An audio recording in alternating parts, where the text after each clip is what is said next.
A graça e a paz, meus irmãos, estamos voltando hoje, terça-feira, para o nosso devocional. E a novela que continua, a novela da vida real, traz o capítulo de Gideão, o poderoso guerreiro fraco. Queridos, o texto é longo, de Juízes 6, do 25 ao 40. Eu não vou ler todo o texto, porque assim o nosso devocional ficaria muito longo. Mas nós vamos tratar disso na aula de domingo. Nós vamos ler esse texto juntos. Mas em algum momento eu vou trazer algumas pinceladas desse texto para você. Queridos, eu vou fazer um contexto bem sucinto aqui para que você entenda. Capítulo 6 de Juízes é um episódio de 40 versículos, como eu falei, onde mais uma vez nos deparamos com os israelitas fazendo o que era mal aos olhos de Deus, ou seja, idolatrando. E aí volta aquele círculo vicioso que a gente já comentou. Mas quem era agora o opressor? Os midianitas. E esse tempo de opressão ele durou 7 anos.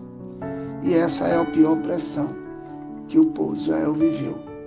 Porque os israelitas eram forçados a deixar as suas casas e fazer esconderijo nas montanhas. E aí, queridos, houve um tempo de destruição. Os israelitas faziam as suas lavouras, criavam o seu gado, mas vinha o povo, os midianitas, e destruía tudo, trazendo tempo de fome para aquela nação. E aí Deus levanta Gideão, aquele guerreiro fraco, e que aqui no versículo 34, o Espírito do Senhor dominou Gideão. Ele tocou uma corneta feita de chifre de carneiro, e os homens do grupo, e aí ele trouxe várias famílias para ajudá-lo. As famílias de Abiezer se juntou. Gideão também mandou mensagem lá para chamar os homens das tribos de Manassés, de Azer, de Zebulon e de Naphtali, e eles também foram juntar-se a Gideão.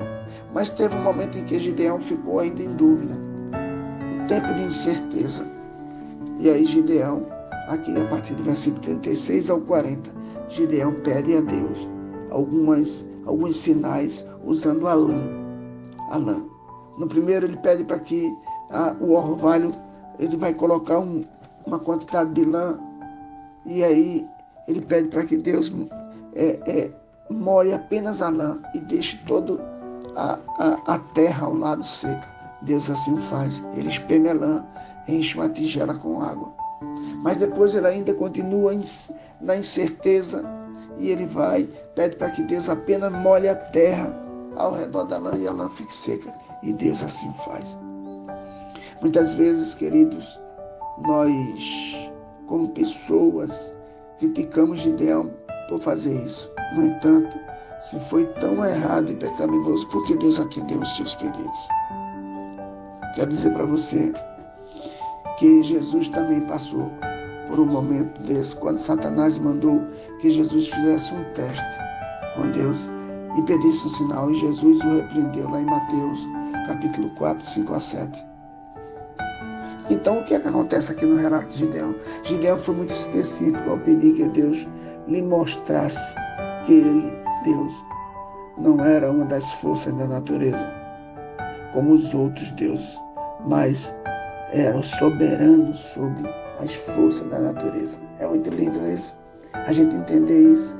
E aí Gideão estava não atrás de sinaizinho, meu irmão, que o ajudassem a tomar uma decisão. Ele queria mesmo, preste atenção, entender quem Deus é. Preste atenção. Gideão não tinha a Bíblia, nem tampouco uso muitos meios da graça que temos hoje. Como assim, pastor? A palavra, o batismo, a ceia, a comunidade cristã.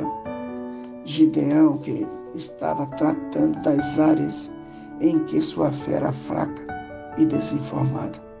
Ele pedia uma revelação sobrenatural de Deus para saber certamente, ter a clareza exatamente quem o Senhor era. Quero dizer a você que o punhado de lã mostra que temos de pedir a Deus que nos dê um amplo entendimento de quem Ele é. Queridos, Gideão pediu ajuda para edificar a sua fé por 2 vezes. E o Senhor o atendeu.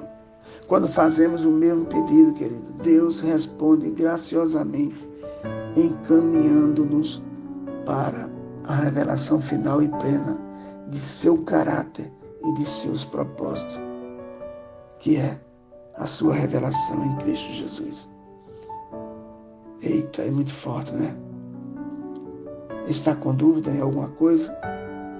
Quando nós, da mesma forma que Gideão, começarmos a duvidar das promessas de Deus ou de sua presença, basta pedir que Ele nos encaminhe novamente para o seu Filho, dizendo: eu creio, ajuda-me a superar a minha incredulidade.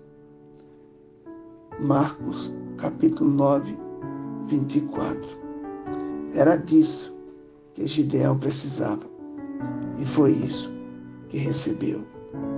Deus fará o mesmo por nós. Quero finalizar fazendo 3 perguntas. Que problema você enfrenta no momento? Você os enxerga como problema que devem ser resolvidos ou possíveis caminhos para Deus mudar sua vida e fazê-lo crer? Lembra da palavra de domingo do pastor Nenel, quando ele disse que o problema chega para você porque você é capaz de resolver? A segunda pergunta: quais falsos deuses exigem sua adoração juntamente com a adoração ao único Deus verdadeiro? O que é que nós estamos adorando juntamente, misturando a nossa adoração entre Deus e as coisas do mundo?